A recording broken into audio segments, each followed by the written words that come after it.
Well, hi everybody, Lou Fregoso here, your host for Man Fam Kids Camp, and today we've got a super special guest. Daniel Cressy is with us, and he is going to be the first patient cured of sickle cell disease right here in Louisiana, thanks to the new gene editing therapy. Daniel, roll tape. Daniel, how you doing? I'm doing great. I'm doing great. Yesterday's my last day of work, and I've been smiling nonstop since earlier this week. Honestly, knowing that it was my last week of work before I go out on leave and whatnot. Shout out to FMLA and short-term disability. So that I'll be covered. But yeah, I'm feeling great. So tell everybody why, though. So what's happening here on March 10th? Yeah, March 10th, I'm getting admitted to the hospital for my gene therapy that I've been waiting on for, 2024?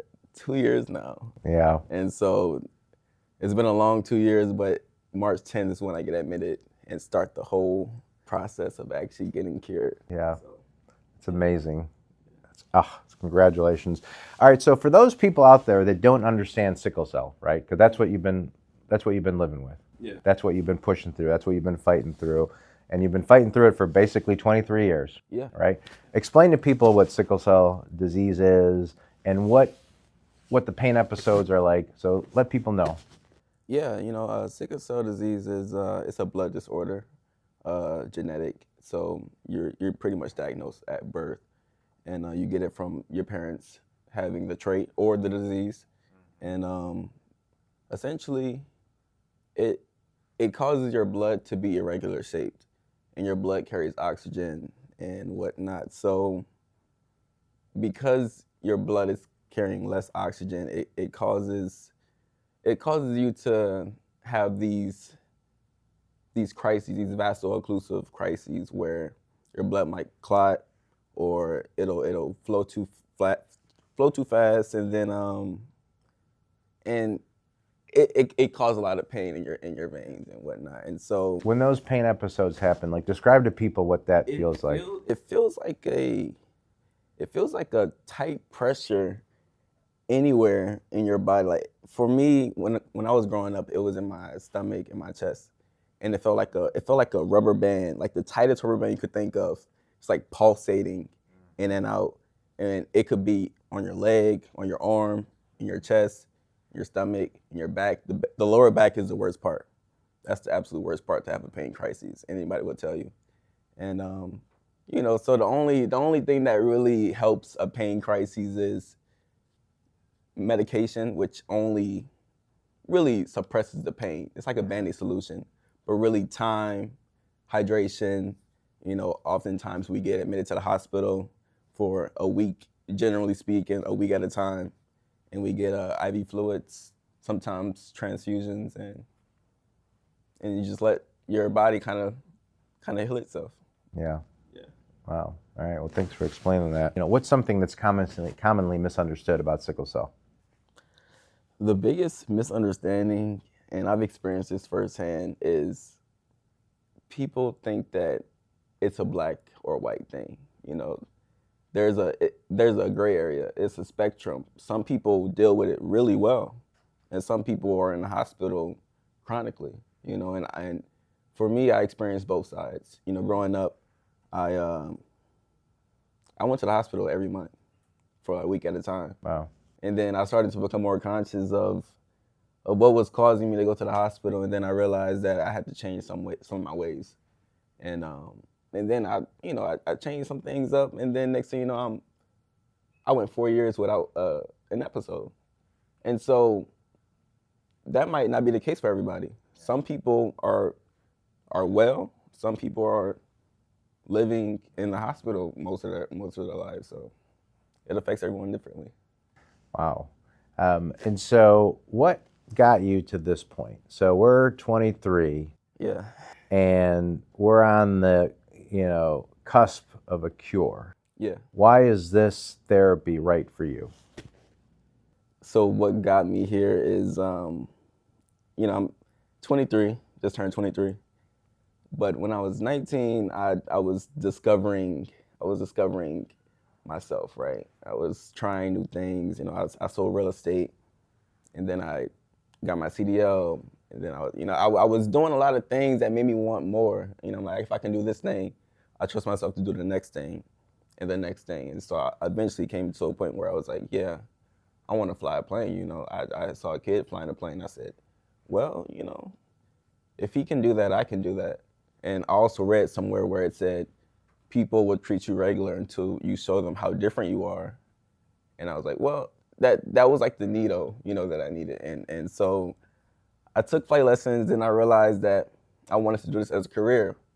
And in order to pursue this as a career, I would need a first-class medical. So I applied for a medical, and I hit a road bump. And then eventually I was denied, but given a solution, saying that if I get cured using gene therapy, which was at the time not even FDA approved yet, I can get my medical back. And so back in 2023, November 2023, that's when I realized that, yeah, I want this therapy. And then from there, my doctors pretty much took care of everything else. You know, I expressed interest, and they handled the rest. Amazing. So the flying, tell me about that. You know, where does that come from? It was a summer day. I just got my CDL. I saw a kid on TikTok. He was younger than me, and he looked like me, and he was flying a plane by himself. I'm like, well, I mean, he's flying a plane. I can fly a plane. You know, I already did these. Why not things. Me? Why not me? And so, talked to my mom's friend who was a pilot. He told me go to Gulf Coast Aviation, book a discovery flight, and I booked the flight, and I fell in love. And ever since, I flew a lot, and then I got grounded, and I've been trying to get back in the air. So, what's it like for people that haven't flown before? Yeah. What is that feeling like? It's a freedom that you really, it's a freedom that you cannot experience on Earth, like on the ground. When you're in the air, it's just you and the controls. There's nobody else. There's no crazy drivers or anything like that. Is it peaceful? Is it an adrenaline rush? What? Well, it's a mix of both. When you're taking off or landing, it's definitely an adrenaline rush, definitely. But once you're at altitude, it's like, it's peace. It's therapeutic. Wow. It's like therapy, you know. And at the time I was going through a lot mentally, and that flying was my therapy. Every time I flew, it was a therapy session, you know. Well, what I'm hearing you say is you took something painful, yeah, and you made that your motivation. Yeah. I mean, every time I've met you now, and that I've seen your stuff that you've done on social media, I mean, you have such a positive vibe and energy about you. Yeah. Like, where does that come from? I've been through a lot, you know. I learned how to turn tragic situations into positive situations. Yeah. You know, and even with this situation, I look at it like, yeah, I had to get grounded for 2.5 years, 3 years, whatever. But what's the good thing? The good thing is, well, had I not got grounded, I probably wouldn't be getting cured. Not only am I getting cured, I'm also making history in the state of Louisiana as the first one to become cured. And I also am doing something that is very interesting to a lot of people. When you see it on the headlines, like somebody overcame and then became a pilot, which is something that a lot of people look up to. It's a bigger picture, and it's bigger than me. And so that's why I look at it as a positive thing. I just love it. I mean, you're such an amazing role model because, you know, you're dealing with something incredibly difficult, debilitating, but you're not letting it define you. And you're taking an incredibly difficult situation and looking to see, you know, like how you overcome, how you get to the other side. It's a rebirth of sorts. Yeah, you know, I like on my sweatshirt it says life 2. I believe that, you know, I'm entering life 2, like my second life, you know. I'm about to get admitted, everything's gonna be wiped out and then replaced with my new cells, and I see that as entering life 2.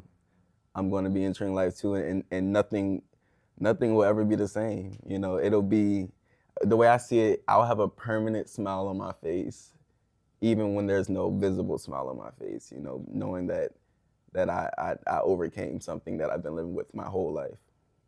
You're about to go through this curative gene therapy process. You've obviously done a lot of research. You talked to the docs. Can you explain to people what that process is going to be like? Coming up, yeah. So in short, I'm going to get admitted to the hospital and then I'll get chemotherapy. That's like the first thing that happens. The chemotherapy is going to wipe out my whole immune system and make room for my new cells to come in. And then about a week later, after getting admitted, about a week later, will infuse my body with the new stem cells that are going to help my body produce healthy cells on its own. And essentially, I'll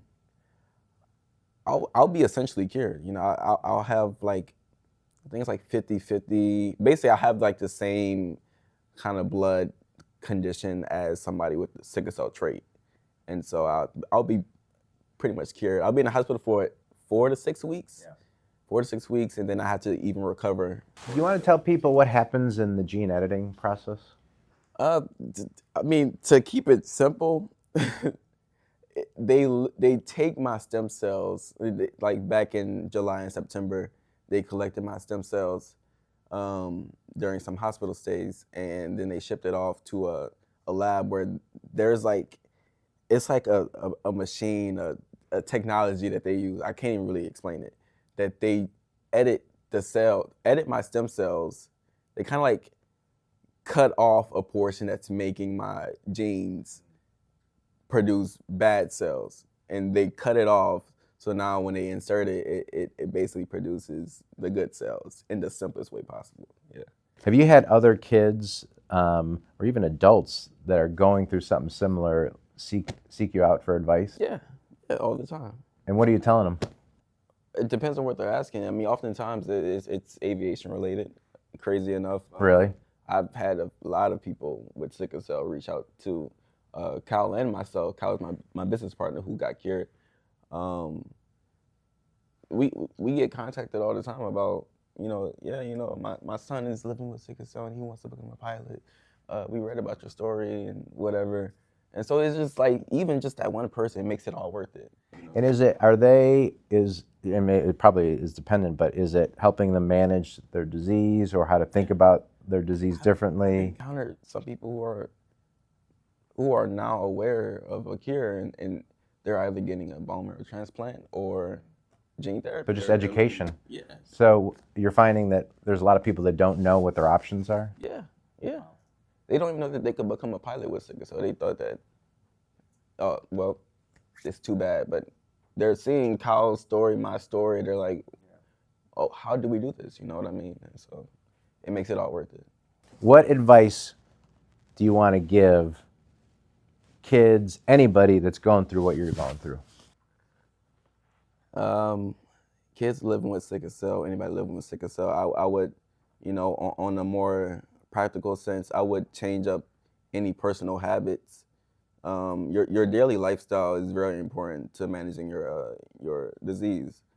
And I would really suggest that you take a look at what it is that, even like when it comes to nutrition, take a look at what you're consuming and just do some more research on like how these things affect your body. And just know that there is light at the end of the tunnel. There's a bright future ahead of us, especially with therapies like this one coming out. It's gonna definitely change the way that we experience lives, for generations to come. What questions do you have for me? What do you want to know? I have a couple questions. Because this is how you know the difference in generations here. He's pulling out his phone, and I've got a piece of paper, okay? Like that right there. Okay, all right. Go, Daniel, what you got? What does it mean to you personally to see this kind of medical milestone happening here in Louisiana, like the gene therapy? It's just a lot of hope. I mean, that's the first thing in terms of what we're doing for our kids, what we're doing for our community. I think this allows us to help create a healthier community. We take care of the most kids in the country that have sickle cell disease. and to have something for our community that can eliminate pain, give them back their futures, be reborn, and being able to chase after their dreams without going through all of this debilitating pain and admissions into the hospital, eliminate all that and just let them be. I mean, that's, to me, that's amazing. I mean, we're giving futures back. And how I measure success for our hospital isn't like some others measure it. You know, a lot of people measure it in census and in volume. And for us, we measure success by the futures restored, the futures saved, the birthdays that are given back. And this, to me, is such a powerful example of that, and that it's happening right here in Louisiana. I mean, Louisiana isn't generally known for medical history, right, or amazing health outcomes, but that's what we're creating in this hospital. And I think it's just gives our community so much hope. It's a great question. All right, what else you got, man? You good? One more question. So, how can hospitals like this continue building trust in communities that have historically felt overlooked in healthcare? I think the most important way for a hospital to be connected to its community is to be in the community. A lot of hospitals only do work inside the four walls of their hospital. And if you really want to make a difference and gain the trust and actually support your community, is being out in the community. Take the care and compassion outside the four walls of the hospital and go out to where the community is at. And so in our case, we're a children's hospital, so we need to go where kids are at. And that's one of the things we've done. We've taken our care and compassion, gone across 200 schools. And I think, so being where kids are at is important. And I think, and legitimately saying the problems that impact the children of our community, they need to become our problems. Because then you're actually solving the problems of the community, right? And so thinking of this hospital and running it like a cause, not a corporation. Yeah, those are great answers. Thank you. What else you got? Those are my only two questions. All right. That I had. Okay. The time of your day. All right. You're a positive guy. I mean, you're a role model. You are overcoming. You are pushing through. You're being a role model for all sorts of people out there. You're chasing after your dream. You're going to achieve that dream. You're going to make history. Tell people what a day in the life for Daniel looks like. A day in the life. Day in the life when I'm working definitely is. See, I have to start my day from the time I wake up. Wake up at noon. Noon? But that's what I'm saying. I work overnight. Oh, okay. Okay. All right. Okay. I know. Or you got the night shift. Are you working overnight? Yeah. All right, well, tell people what you're doing right now. So I drive 18-wheelers for a food service company where, bring trailers back and forth from different dumps. And you're about to go on FMLA for that, right? Because you're going to then come into the hospital to do your infusion. Okay, got it. All right. So he's working the overnight shift, people. Okay, boom. So you wake up at noon from your... Yeah, so I wake up at noon, take a shower, brush my teeth, whatever. Then I would go try to run some errands. Like I have a clothing brand, so I would fill up any orders, like fulfill any orders that I have. And then, first thing I do is stop at Panera Bread every day. Really? And what are we getting at Panera? I have a subscription, so I just get the drinks, like are we getting coffee or what are we getting? Sometimes I get coffee, but not all the time because it makes you But I usually get like a sweet tea. Okay. Yeah, sweet tea with fill it up with ice, and then go fill some orders, run some errands, maybe go to the bank. You seem like a healthy person. Are you eating healthy? Yeah. See, that's the next thing I was gonna say. I go to Rouse's, and I go to the juice bar section, and I just look at anything that's new, and I look at it and I'm like, what is this? I do some research on it. I buy it. I drink it in my car, listen to some music, and I'm like, okay, yeah, this is good. And so I pick up like something new, like a new beverage added to my list, and then so after I leave Rouse's, I go finish running my errands, and then 3 o'clock hits. Time to go to work. I drive 18-wheelers, so I just work. I mean, I just drive. So so you're an inspiration. You've been fighting and overcoming sickle cell. You're about to be cured. You're a pilot. You have a clothesline. You got some crazy style. You're incredibly hardworking. What else is something about Daniel that people don't know? So ironically, I'm a very private person. Like I do not like. Really? Because you're on social media everywhere. Exactly. That's the ironic part. I don't. If anybody like took a deeper look, they realize I don't have any personal social medias. I don't use it personally, but it is great for business. But other than that, I'm a very private person, and I really only got back on social media because of this whole story, and which I don't mind. You know, don't take it the wrong way. I really do not mind sharing the story publicly, like as public as anybody wants to make it. But I'm a private person. Yeah. Daniel, why should people donate to Manning Family Children's? People should donate because Manning Family takes care of their patients. They take really great care of them, and they make sure that they always get the best care possible. That's a simple way to put it. That's great. Thank you. Anything else you want the people to know about Daniel or Manning Family Children's before we sign off? It's a big world, and the bigger you dream, the bigger you're living it. So keep dreaming, and dream big. Yeah. Thank you. Everybody, this is Lou Fregoso, host of ManFam Kids Cam. We had an amazing guest today in Daniel. Daniel, thank you so much for joining us. You are an inspiration. Thank you for sharing your story, for giving so many out there hope. Daniel is not only going to be cured of a debilitating disease, which is sickle cell disease. Daniel is also going to get to live out his dream to become a pilot. And so that journey is going to start on March 10th. And we are so excited to be along this journey with Daniel. And again, just what an inspiration. Thank you for everything that you have done. Thank you for your trust, and thank you for the impact that you've had on our community. So really appreciate you, Daniel. All right. That concludes another amazing episode of ManFam Kids Camp, episode 4 we are closing out with. Thank you for joining us. Thank you for supporting our mission. We can't do the amazing work we do here without the support of our community. Every day, our physicians, our care teams change lives, they save lives, and Daniel is an amazing example of that. And if Daniel's story resonated with you, please, please, please consider donating to Manning Family Children's. Thank you for your support. God bless. Daniel, what a pleasure. Thank you. It's been a pleasure.